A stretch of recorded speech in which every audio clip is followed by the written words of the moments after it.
Sifat akhlak yang terakhir sebagai penutup, selain hubungan dengan Allah yang kita jaga, juga jaga hubungan dengan sesama. Saya akhiri, tersebut dalam hadis riwayat Muslim. Ada orang-orang yang dikisahkan dua jenis, satu perempuan, kedua umum. Yang perempuan diadukan oleh tetangganya. Dia rajin salat, rajin puasa, rajin baca Quran, diadukan tetangganya kepada Nabi, ya Rasulullah, si fulanah ini bersikap begini. Dia senang mencela tetangganya, senang berselisih. Kata Nabi, hiya finnar. Dia kalau nggak tobat, masuk ke neraka. Kalau tidak tobat, masuk ke neraka. Disebutkan di hadis Muslim riwayat sahabat Abu Hurairah radhiyallahu taala anhu. Perhatikan kalimatnya nih. Lihat kalimatnya. Nabi sedang kumpul begini dengan para sahabatnya, ditanya. Bertanya Nabi, atadrunal muflis? Tahu nggak kalian orang yang bangkrut saat di akhirat? Kata sahabatnya, ya Rasulullah, al-muflisu fina ma la dirham lahu wa la mata'. Ya Rasulullah, orang bangkrut di antara kami yang sudah nggak punya uang sepeser pun, nggak ada aset sedikit pun. Uang nggak ada, aset nggak punya. Kata Nabi, perhatikan baik-baik kalimatnya. Al-muflisu min ummati, orang bangkrut dari umatku itu. Ingat, Nabi tidak menyebut umatnya Musa, bukan umatnya Isa, tapi umatku.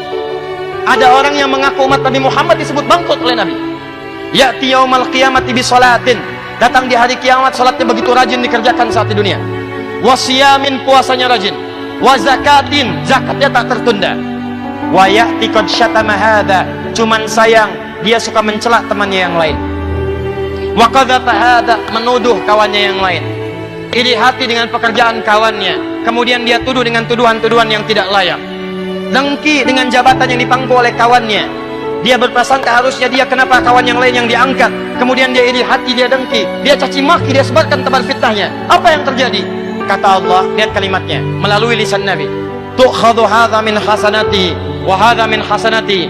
Kalau ada orang sholat kemudian dia menzalimi orang lain, mencacinya, maka pahala sholatnya langsung dipindahkan kepada yang dicaci itu. Tu'khadhu hadza min hasanati wa hadza min hasanati. Kalau ada orang kemudian puasa, lantas dia iri hati kepada kawannya, dia bicarakan keburukannya, maka diambil pahala puasanya, diberikan kepada orang yang dibicarakan keburukannya itu. Fa in fadiyat hasanatuhu, kalau habis kebaikannya, tersisa keburukannya, maka diambil dosa-dosa orang yang dizalimi itu, ditimpakan kepadanya dan dilemparkan ke dalam neraka. Maka akhlak yang kedua, tidaklah diutus Nabi Muhammad SAW kecuali untuk menyempurnakan hubungan baik kita dengan sesama.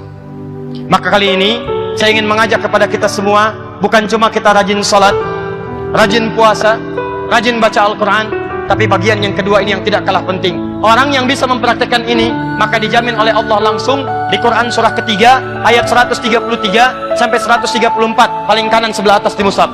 Allah akan tempatkan orang ini di sebuah surga yang luasnya seluas langit dan bumi. Kalau nggak percaya, silakan Anda amalkan, berdoa cepat meninggal. Begitu Anda selesai, kembali kepada Allah. Seluas langit dan bumi. Mau maraton, silakan, gak ada ujungnya. Mau koprol, bebas. Apa amalannya? Amalan pertama, alladzina yunfiquna fis sarra'i wad dharra. Dia gemar berbagi dengan sesamanya. Maka ayo praktekkan. Teman-teman yang di provinsi, begitu dapat tambahan, dapat promosi, dapat macam-macam, ayo silakan infak. Ajak teman-teman, syukuri. Boleh jadi Anda naik jabatan itu bukan karena Anda hebat juga, karena teman-teman Anda membantu Anda. Kalau nggak ada tukang fotokopi, bagaimana naskah-naskah Anda itu bisa diperbanyak? Kalau nggak ada yang ngetik, kalau nggak ada yang nyediain komputer, kalau Anda haus nggak ada yang nyediain teh, bagaimana Anda bisa menunaikan tugas dengan baik? Makanya adabnya kata Quran, begitu mendapatkan rezeki lebih dari Allah, bagi dengan sesamanya. Bahkan dalam hal ini jangan pisahkan non-muslim. Mungkin di sini ada pegawai yang non-muslim, begitu Anda dapatkan rezeki, bagi. Yuk ajak. Hei, makan yuk. Masya Allah. Wih, tumben baik hari ini. Bukan tumben, tapi Allah memerintahkan saya untuk berbagi. Begitu mendengar kalimat Allah dalam jiwanya, boleh jadi hidayah akan terpajang dalam dirinya. Allah. Besoknya dia panggil lagi, Pak, kenapa? Apa Allah belum perintahkan untuk berbagi hari ini? Anda silakan cek. Banyak hadis-hadis Nabi itu mendorong kita untuk berbuat baik dengan sesama. Jika seorang makan makanan, masak makanan, baunya sampai ke tetangganya, maka berikanlah bagian tetangga itu, walaupun cuma kuahnya, hafal tuh dengan kuah. Tapi awas, jangan salah cara mengamalkan. Anda yang makan ayamnya, kuahnya bagi orang, bukan. Dilihat bagaimana indahnya dalam Islam. Begitu Anda masak, sampai baunya ke tetangga, bagi, kata Nabi. Dia punya hak, dia merasakan baunya. Tapi saya tanya pada Anda, apakah Nabi mengatakan kalau tetangga Anda Muslim saja? Tidak. Ini Anda pulang nih, tetangga Anda samping ada yang Kristen, sampingnya lagi Hindu, sampingnya lagi Muslim. Anda pulang dari sini masak opor ayam, baunya ngalir ke semua rumah tadi. Yang Kristen dapat baunya, yang Hindu dapat baunya, yang Muslim dapat baunya.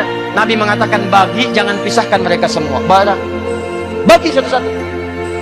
Indah. Betapa tinggi nilai dalam Islam, dan jangan dilewatin.